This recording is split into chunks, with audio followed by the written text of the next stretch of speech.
So good afternoon students and welcome back again. So मैं जैसे last video lecture में आपको बताया था डीएनए का स्ट्रक्चर, तो इसी को स्टेटमेंट को फिर से मैं आपको रीड आउट कर रहा हूँ. NCERT each line, as I told you, I will discuss each line of NCERT and I will make you understand NCERT as easy as possible. Okay, so start किया जाए. Page number 96, class 12, molecular basis of inheritance, structure of polynucleotide chain. तो जैसा मैंने आपको video lecture में बताया था, last video lecture में, कि डीएनए के स्ट्रक्चर के बारे में. DNA is a polymer which is composed of deoxyribonucleotides. तो वन डीऑक्सीराइबोन्यूक्लियोटाइड या न्यूक्लियोटाइड के स्ट्रक्चर मैंने आपको बताया था. It is consist of nucleoside plus phosphate. Nucleoside में आपके क्या आ जाते हैं? न्यूक्लियोसाइड में सुगर प्लस नाइट्रोजनस बेस और उसमें फॉस्फोरिक एसिड फॉस्फेट आपका ऐड हो जाएगा. तो ये आपका क्या बनाता है? ये आपका बना देता है न्यूक्लियोटाइड. ओके, सो अब चलते हैं structure of polynucleotide chain. Let us recapitulate the chemical structure of a polynucleotide chain. Okay, यहाँ मैंने आपको अभी जो डायग्राम बनाया हुआ है, this diagram is for bonding. I will discuss this diagram also. पहला आप चलते हैं एनसीईआरटी के स्टेटमेंट पर. The chemical structure of a polynucleotide chain DNA और RNA. A nucleotide has three components. जैसे मैंने आपको पहले बताया था, first component is a nitrogenous base. Nitrogenous base means nitrogen containing heterocyclic compound है, जिसमें नाइट्रोजन की पोजीशन प्यूरिन एंड पायरिमिडिन में आपकी वैरी करती है. First carbon, third carbon, six carbon, तो ये इस सारे पोजीशंस पर आपके नाइट्रोजन एटम प्रेजेंट होते हैं. तो आपको हो गया nitrogenous base. A pentose sugar, ribose in case of RNA. मैंने आपको पहले ही बताया था, पेंटोज सुगर मीन्स हो जाता आपका 5 कार्बन कंटेनिंग सुगर. C5, तो H क्या होगा? 10 होगा और O क्या होगा? 5 होगा. आरएनए के केस में क्या होता है? In case of RNA it is C5H10O5. Same formula आपका अप्लीकेबल है, CnH2nOn in case of ribose. But in case of deoxyribose sugar, DNA में जो सुगर पाया जाता है उसका नाम होता है आपका डीऑक्सीराइबोज. यहां आपके सेकेंड कार्बन पोजीशन से एक ऑक्सीजन ग्रुप रिमूव हो जाता है, so named as deoxy. De मतलब रिमूव होना, चला जाना. ऑक्सी मतलब ऑक्सीजन, ऑक्सीजन का सेकेंड कार्बन से चला जाना. So it makes deoxyribose sugar. Right, एक डिफरेंस हो जाता है डीएनए एंड आरएनए में सुगर के बेस पर. आरएनए में राइबोज सुगर होता है, डीएनए में डीऑक्सीराइबोज सुगर होता है. ओके, तो नाइट्रोजनस बेस एंड सुगर मिलके क्या बना दिया? Nucleoside and a phosphate group. Last video में मैंने आपको ये भी बताया था, phosphate group provides negatively charge to DNA. DNA is negatively charge due to presence of phosphate group. There are two types of nitrogenous bases, purines जिसमें adenine and guanine आ जाते हैं, and pyrimidines, cytosine, uracil and thymine. Pyrimidine जो nitrogenous base है, it contains single ring compound है. Purine आपका double ring compound होता है. लेकिन पायरिमिडिन में क्या होता है? जो आपका पायरिमिडिन में cytosine and thymine is present in DNA, while uracil is the nitrogenous base pyrimidine base present in RNA. RNA में थाइमिन की जगह यूरासिल प्रेजेंट होता है. Uracil is present in RNA at the place of thymine.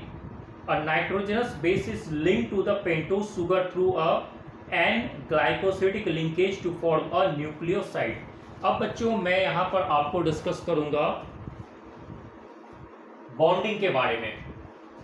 ये आपके NCERT में एक diagram आपका दिया हुआ है, केमिकल स्ट्रक्चर ऑफ डीएनए, जो आपको पेज नंबर 96 पर दिया हुआ है. You can see easily 96 page number पर एनसीईआरटी का ये डायग्राम दिया हुआ है.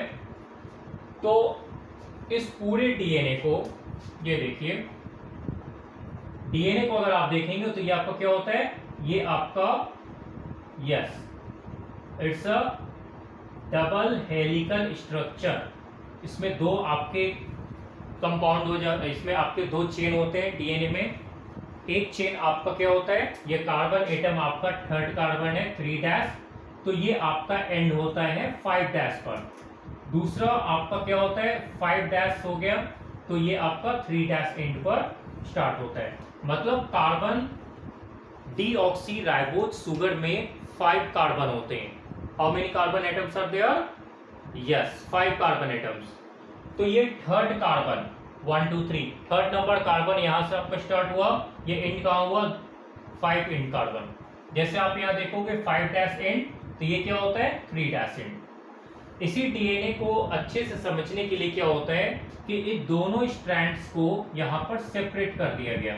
आप इसे ऐसे समझ सकते हो, when both strands of DNA are separated from each other, तो ये आप सेपरेट करके इसे इजीली समझाने के लिए सेपरेट किया गया 3' तो ये एंड कहां होता है 5' यानी 5th कार्बन आपका यहां आएगा।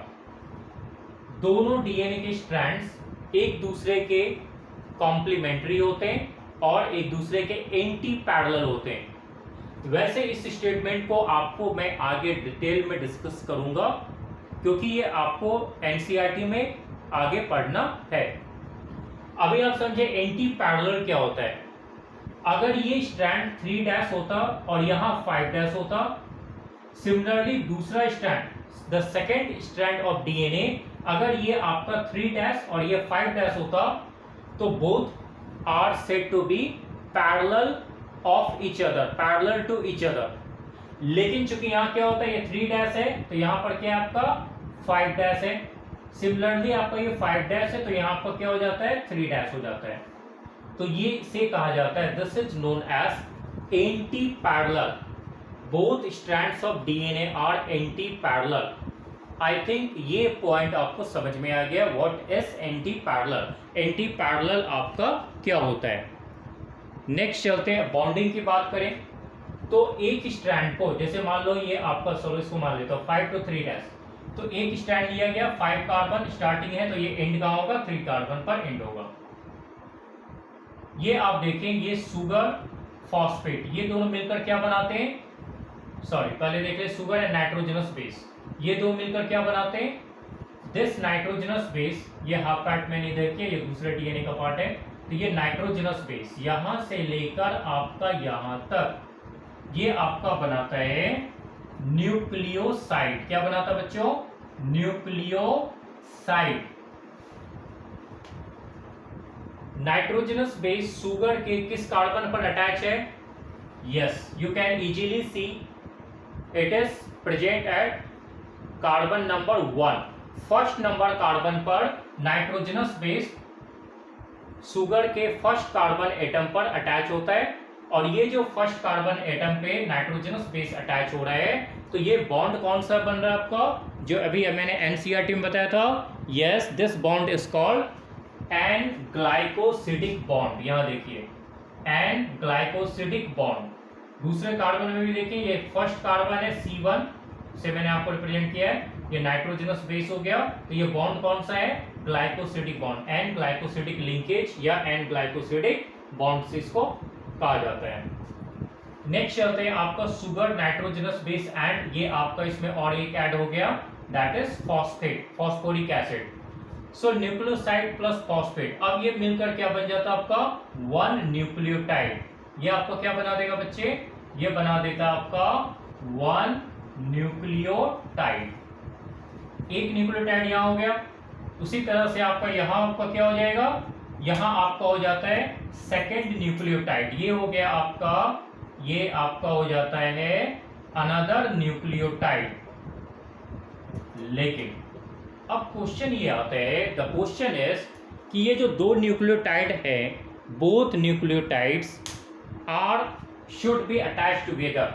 ये दोनों न्यूक्लियोटाइड्स आपस में अटैच होनी चाहिए। तो ये अटैच होने का काम कैसे होता है, कौन सा ऐसा बॉन्ड है which is the bond that helps in attachment of 2 nucleotides together. ये आप देखिए, ये फॉस्फेट आपके कहाँ अटैच होता है, ये फॉस्फेट आपके डीऑक्सीराइबोज के 5th कार्बन के साथ अटैच है।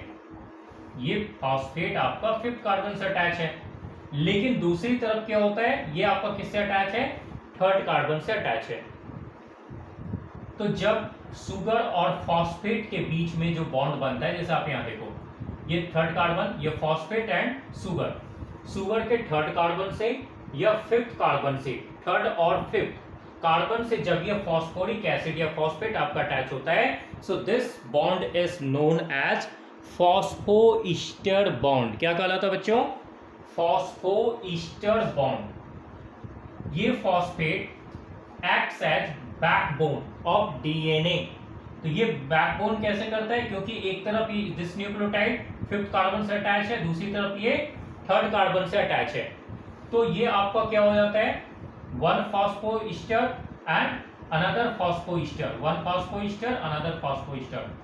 So phosphate is attached with 2 respectively nucleotides together with help of 2 phosphoester bond। और जब ये 2 हो जाता है तो क्या कहलाएगा, फॉस्फोडाईईस्टर बॉन्ड। यह है फॉस्फोडाईईस्टर बॉन्ड। ये आपका क्या होता है, इस बॉन्ड से ये 5th कार्बन से भी अटैच्ड है एक न्यूक्लियोटाइड के, और दूसरे न्यूक्लियोटाइड एक न्यूक्लियोसाइड के और दूसरे न्यूक्लियोसाइड से, दोनों से आपको क्या होता है, ये फॉस्फोडाईईस्टर बॉन्ड से अटैच्ड है। और यही फॉस्फोडाईईस्टर बॉन्ड क्या करता है, 2 न्यूक्लियोटाइड्स को आपस में एडिशन करने का काम करता है, इसे जोड़ने का काम करता है। क्लियर, ये हो गया आपका बॉन्डिंग। बॉन्डिंग आपको क्लियर होनी चाहिए। सच एज एडिनोसिन और डीऑक्सी एडिनोसिन, ये आपको क्या हो जाता है, डीऑक्सी एडिनोसिन आपका ये है न्यूक्लियोसाइड के एग्जांपल। ग्वानोसिन और डीऑक्सी ग्वानोसिन, डीऑक्सी ग्वानोसिन आपका न्यूक्लियोसाइड का एग्जांपल है। साइटिडीन और डीऑक्सी साइटिडीन एंड यूरिडीन और deoxy uridine. When a phosphate group is linked to 5-OH of a nucleoside through phosphoester linkage, जो अभी मैंने आपको बताया, a corresponding nucleotide or deoxynucleotide depending upon the type of sugar present is formed। जो मैंने आपको अभी बताया कि यहाँ पर आपका किस तरह से ये बॉन्ड फॉर्मेशन होता है, वो आपकी एनसीईआरटी में दिया गया है। ठीक है, तो आप इसमें देखें, 2 न्यूक्लियोटाइड्स आर लिंक थ्रू 3-5-, ये देखिए 3-5- phosphodiester linkage to form a dinucleotide. तो 2 न्यूक्लियोटाइड बन गए। इसी तरह से आपका क्या होते हैं, 2 से 3, 4, 5, 6 इस तरह से बनते जाते हैं। And there are a number of deoxyribonucleotides form together and form a long chain of DNA. Okay, more nucleotides can be joined in such a manner to form a polynucleotide chain. A polymer thus formed has at one end a free phosphate moiety at 5' end of ribose sugar, which is referred to as 5' end of polynucleotide chain. Similarly, at the other end of polymer, the ribose has a free 3-OH group, which is referred to as 3' end of the polynucleotide chain. Okay, so यहाँ तक मैंने आपको बताया, इस bonding pattern को मैंने discuss किया। अब इसमें आप देखिए, आपके एनसीईआरटी में दिया है, the backbone in a polynucleotide chain is formed due to sugar and phosphates. जो मैंने आपको भी बताया, सुगर एंड फॉस्फेट, ये आपका फॉस्फोडाईईस्टर बॉन्ड जो है, ये आपका बैकबोन बनाता है। The nitrogenous bases link to sugar moiety project from the backbone. तो ये था आपका फिगर 6.1 में आपके एनसीईआरटी में ये डायग्राम दिया गया है, डायग्राम डिस्कस किया गया है, जिसे मैंने आपको यहाँ पर बताया।